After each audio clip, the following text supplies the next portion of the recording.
Okay, we'll start with this. Set to return to action on the undercard of the upcoming Tiramawana fight that he will be headlining in Australia, a matchroom show, Jasmine Parr. The young daughter of kickboxing legend John Wayne Parr will be returning to action following her knockout loss to Mai Solomon, who was in action not that long ago against Mizuki Hiruta. Jazzy will be facing Gemma Peart in what is her big comeback fight, sporting a professional record of 8 wins with 2 losses and no draws, 3 recorded knockouts, having been knocked out once in 10 professional bouts. What really should be a record of 9-1, as her quote-unquote loss to Shannon O'Connell was quite controversial. I remember immediately following that fight, there were protests from the fight fans who felt that Jazzy should have got the decision. So it was a contentious decision, whereas the loss to Mai Solomon, there was nothing contentious about that. Mai did manage to stop her, and now Jazzy is back on the bounce, on the rebound,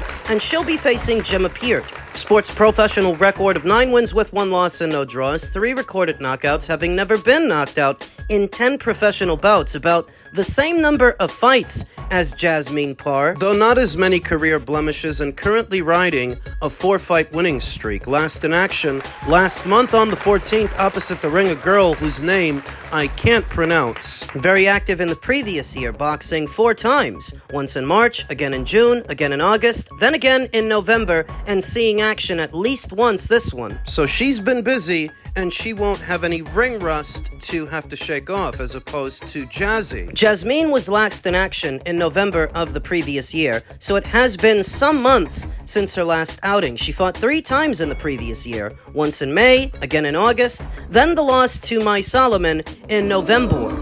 With each one of Jasmine Parr's losses, I always get surprised that there isn't an immediate rematch, because I thought there would have been one for Shannon O'Connell, because of the controversy, or a rematch with Mai Solomon. But alas, for whatever reason, those fights didn't happen, so this one is about to, the fight with Gemma Peart. What do we need to know about this fighter? Gemma Peart has about the same number of fights as Jasmine Parr, so on paper, she's got a similar level of experience, but you can see it right away. She's green around the gills, her punching technique is not the best, she sort of pushes with her punches to the eye, she is a bit slower than Jazzy, who's quicker to the draw, she's got faster hands, faster feet, she keeps her shape in the exchange a lot better than Gemma does, sets up her punches better than Gemma does, she's more fundamentally sound, where Gemma, in the pocket, she just seems a bit messy, easier to hit. You see, when she brings the backhand over, she punches sort of wide. Plenty of room in there to weave under that backhand and bring something over the top. Doesn't have the best feet, which I think results in very poor balance, though she does have some power. On paper, she's got as many recorded knockouts as Jasmine Parr.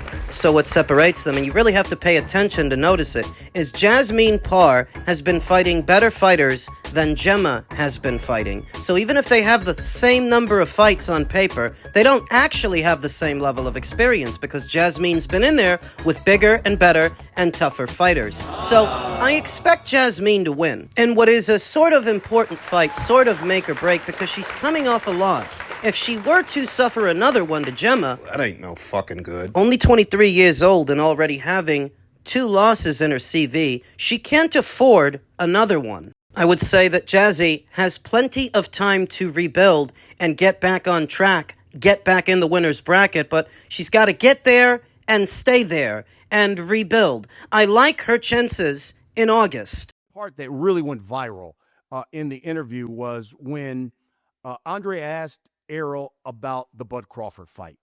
And Errol's reply was, and I'm quoting him, "That camp was bullshit. That camp was trash." I've never had the opportunity to ask you about it, but I guess I'm doing it now. How would you describe the camp that you had training for Terrence Bud Crawford? I won't say that. I won't say that it was. This is what I'll say: is that we weren't able to do everything that we do normally to prepare for a fight. The gym was busy at that time. I mean, like, you had this kids running around, the Buddy Jordan kid running around the gym. So it was like, it was a different space, but I know that the whole protocol changed right after that. I know no kids in the gym, no no this or that, so it's like, I mean, if his perception of that, I had 2 other training camps going on at the same time. Who then made the decision? Because as he says in the interview, I didn't spar for 6. So like, let's say if the ribs got better, who made the decision and said Well, no sparring?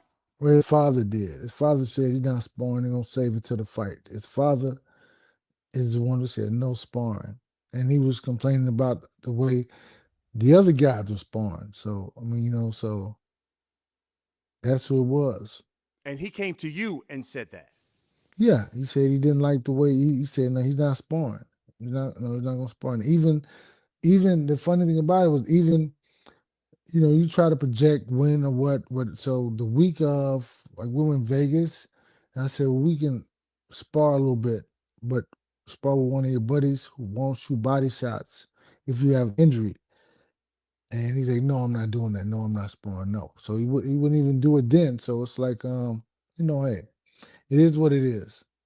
Wow. And this is what I'm saying. It takes nothing away from what Terrence Crawford did. So it's all about something that's in house. Has nothing to do with Crawford. He fought the fight he was supposed to fight. And that's interesting, listening to you say that obviously then you say his father said, hey, no sparring here. Because in the interview, I remember Andre Ward was saying, that's wild. You mean to tell me you had no sparring partners? Right. And whose job was that? And he said, Derek James is the coach, right? Is it so? In the past, and was it your job to make sure that you secure sparring partners for him for all of his fights? No. I never. Any other fighters that I train will tell you I never get their sparring, because what do you understand? PBC has a roster of fighters, so they have a Rolodex thicker than mine, which I don't even have one. So they will pick particular sparring partners, and I'll okay them, but I'm not getting them. I'm not looking for them. I'm not doing any of that. But Quinn, like the kid that sparred with him initially, he called me. He called us at the gym, like, and set it up between his buddy. Conflicting stories from Errol Spence Jr. over to Derek James. What happened in the camp? Errol Spence Jr. described it as a camp that was out of whack, and that he didn't even do any sparring in that camp. It was almost like he was trying to dump that on Derek James, where, according to Derek, that wasn't his fault. It was Errol. It was Errol's father. They didn't want him to do any sparring due to some rib injury. So it's a bona fide case of he said, she said. Derek said there was a lot going on around that time because he was also training Anthony Joshua. He was also training Jermell Charlo. So perhaps he was stretching himself thin, having that much going on with that many star fighters. Yeah, maybe, but I don't think that's why Errol lost. Now, the preparation for a fight all boils down to the fighter and his trainer. It boils down to the team. So that if Errol did not adequately prepare for Terrence Crawford in the build-up, well, that's not Crawford's fault, and that doesn't take away from his victory. That boils down to Errol. That boils down to his trainer. It doesn't take away from what Crawford did. It's up to you guys to get ready. Because he's getting ready. What the fuck are you doing? Derek James has been in Errol Spence Jr.'s corner since he was an amateur, all the way up until the Crawford fight. So you're telling me that things, all of a sudden, are out of whack ahead of what was the biggest fight of Errol Spence Jr.'s career? All of a sudden. That's convenient. Is the reason things were out of whack in that particular camp, of which they had so many already, because they knew they were going to lose, and mentally they had both checked out? Errol Spence Jr. the fighter, Derek James the trainer, all the years they spent putting distance between themselves and that fight with Terrence. They knew what they were running from. They knew what the outcome would be before the car accident and after the car accident. Don't play games with me. It was Errol Spence Jr. using side-of-the-street politics to not make a fight with Crawford, who was with Top Rank at the time. But you know who else was with Top Rank at the time?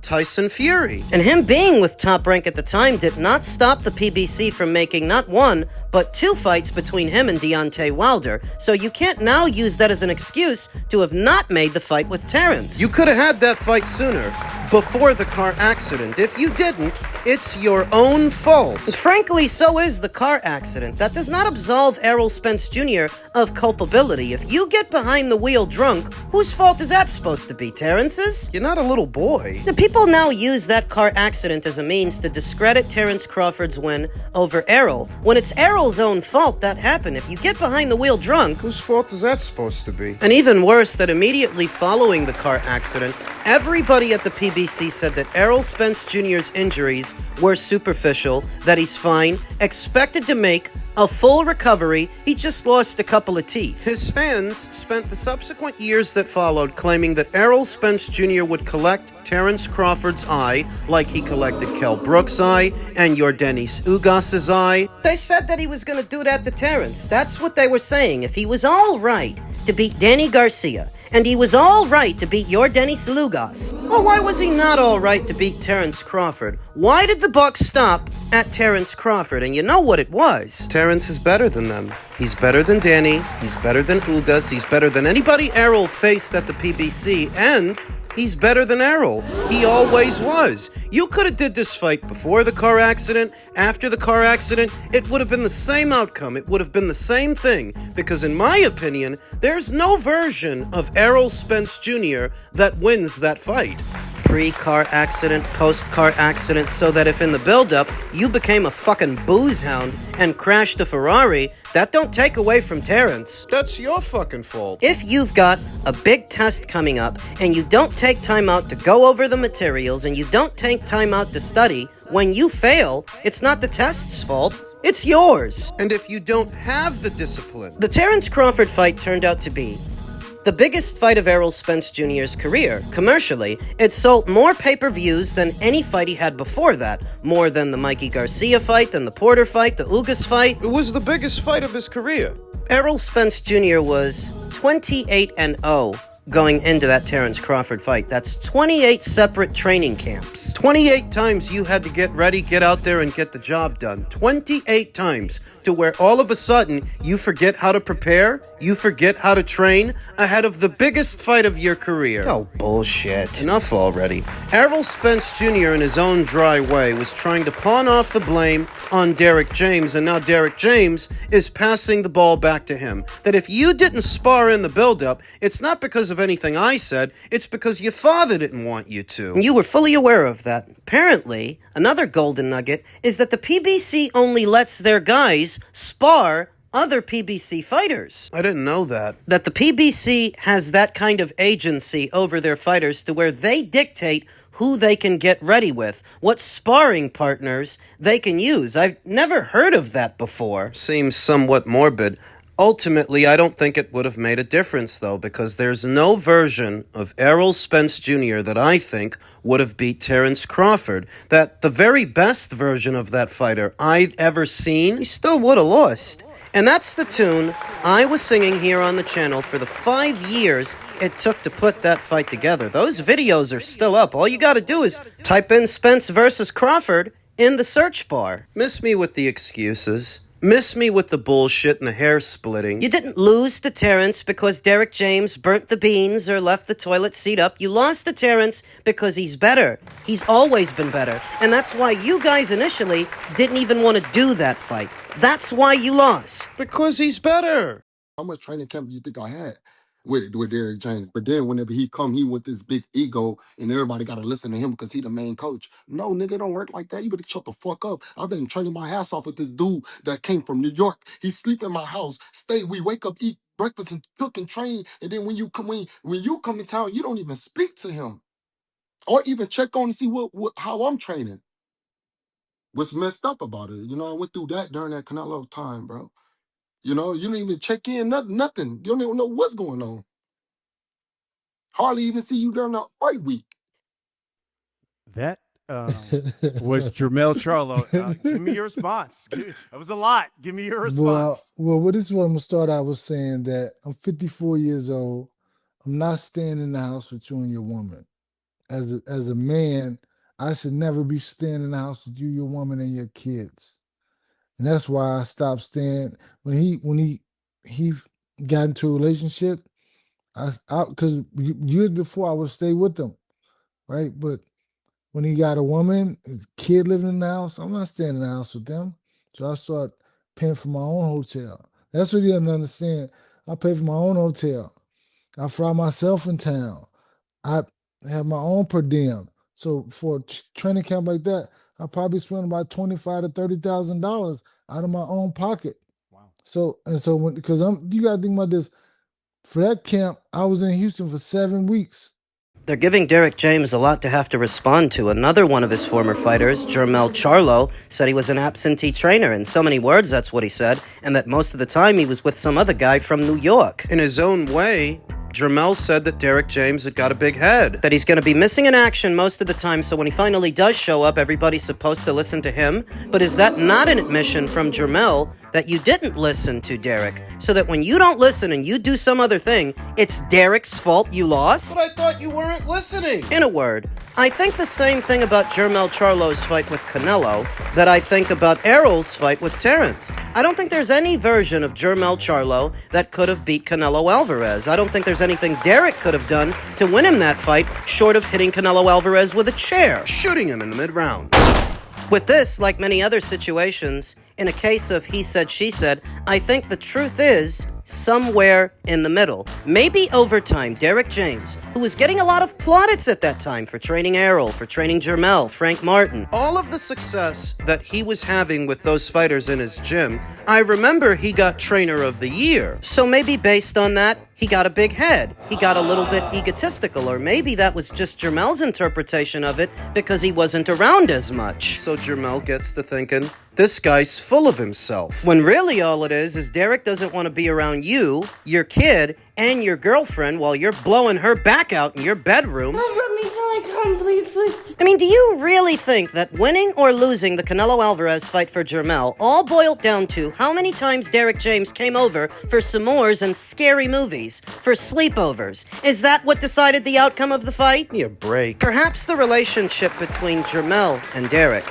and Errol and Derek, became sort of estranged, over time. I could see that, but that's not why you lost. You're just using that to give yourself a pass. So should we use this explanation for every fighter that Terrence fought before and after he fights Errol, every fighter that Canelo fought before and after he fought Jermell, that they were going through something with their trainers, and that's why they lost? Is that it?